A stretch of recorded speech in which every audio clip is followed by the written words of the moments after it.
The Wizards and Warriors series spanned 3 games on the NES, but often the world of handhelds was a sole entry that fell between the second and third in the NES trilogy.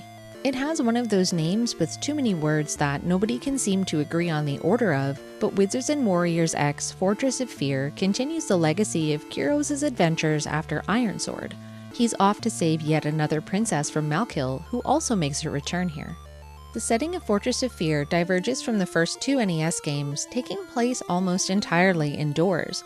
There are no complex landscapes to maneuver here, no treetops to climb to, and no mountains to uncomfortably slide down. This change of pace makes for a less exciting backdrop overall, but it also streamlines the flow of the levels significantly. The stages are now short linear segments rather than being wide open areas with multiple tiers and hidden subsections to stumble into. Visually, the game lacks variety and feels uninspired compared to the games that came before it, but it's passable as a fortress. There are still secrets to find as well, but they're not as cleverly hidden as they are in the other games either. The manual encourages you to explore the 5 areas thoroughly to track these things down, but it doesn't take much work to figure out the game's one trick: hopping over walls to find hidden rooms. In the many consecutive runs through this game that it took to finally beat it, I found quite a few gems and extra lives this way. There's not really a lot of game here, so I'd be curious to know how many I missed.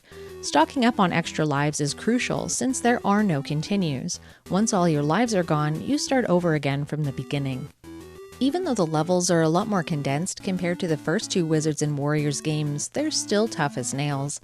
The stage layouts are very trying with some extremely precise platforming.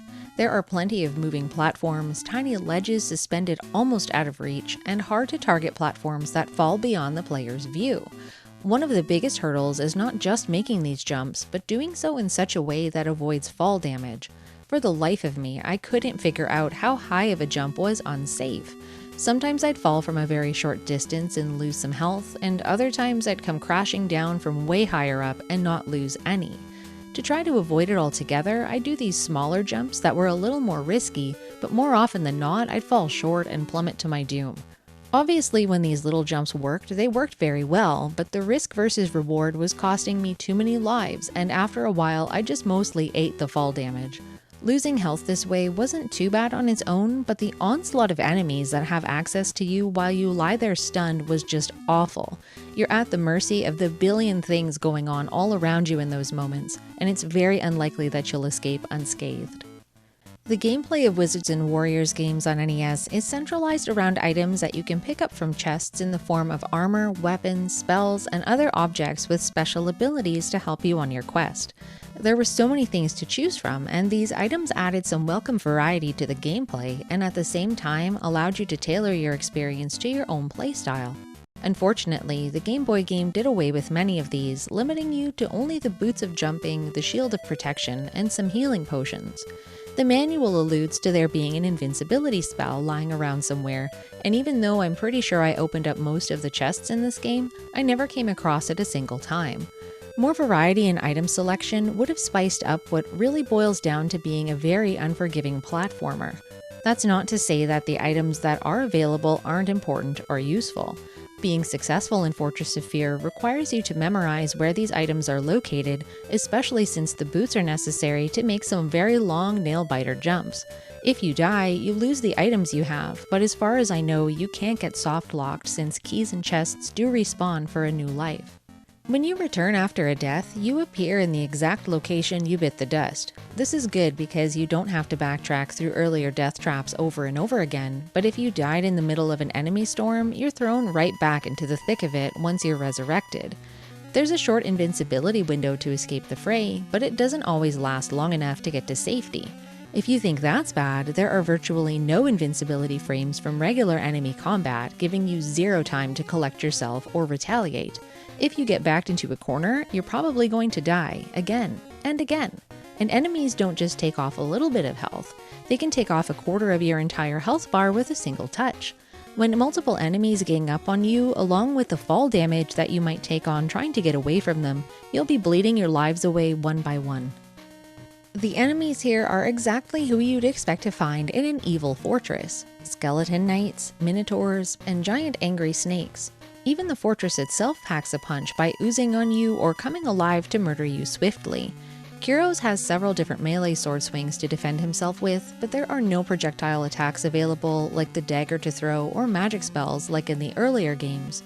The short-ranged attacks just weren't enough to counter enemy movements that were often faster than the sword could swing, and along with questionable enemy hitboxes, it was very hard to know if attacks were going to land. Very quickly, Fortress of Fear turned into a game where you inch along slowly while trying to deal with one thing at a time. With no timer to worry about, you could take as long as you wanted to move forward, but even the most carefully planned attempt could be foiled by cruel enemy placement.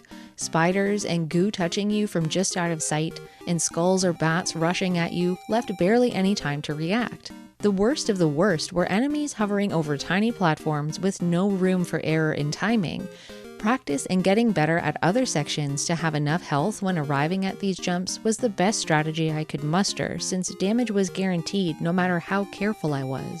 And just when you think you've got all of the regular enemy patterns figured out, the game throws all of that away and changes it around on you in the last stretch of the game. You know those skulls that only move in circular or linear patterns? Now they jump at you and respawn if you kill them.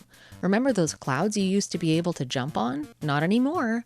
This change up near the end did feel a little mean, but it was unsurprising in a place meant to be the most fearsome of all of the fortresses. Like in many other games, the boss battles in Wizards and Warriors X were very easy once the pattern was parsed out. These adversaries were slightly bigger versions of regular creatures to contend with, but they hit very, very hard.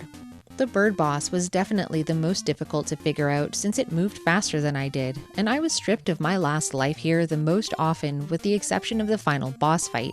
A few benefits of getting a game over was being given a well-deserved apology from the game on the game over screen, but also being treated to the fantastic music that plays in those moments. It's the same as the title screen music, and I can't say enough how much I love it. It sparks feelings of hope and adventure in me, which is perfect for a game that eats away little pieces of your soul every time you die. The real punishment of the game over is in the form of the frantic carousel music of the first level that greets you once you get going again. That's the only song in the game that doesn't really feel like it fits very well, although it's not a bad song overall. The rest of the music is very classic Wizards and Warriors fare and is just as excellent as the music that came in the games before and after this one. Fortress of Fear puts a creative twist on a beloved series, simplifying a lot of the gameplay elements into something that's different, but still feels like all the things that I love about Wizards and Warriors. Is this the best game in this series? Absolutely not. I wouldn't even say that it's one of the better platformers I've played, but it's a challenging, bite-sized game that with a little dedication can make you feel like you really deserve the title of hero. Not many game endings have left me feeling like I earned it as much as this one did. There's nothing quite like putting your name on that scroll of honor as the best of the best, even if the only thing you're competing against are the limits of your own patience.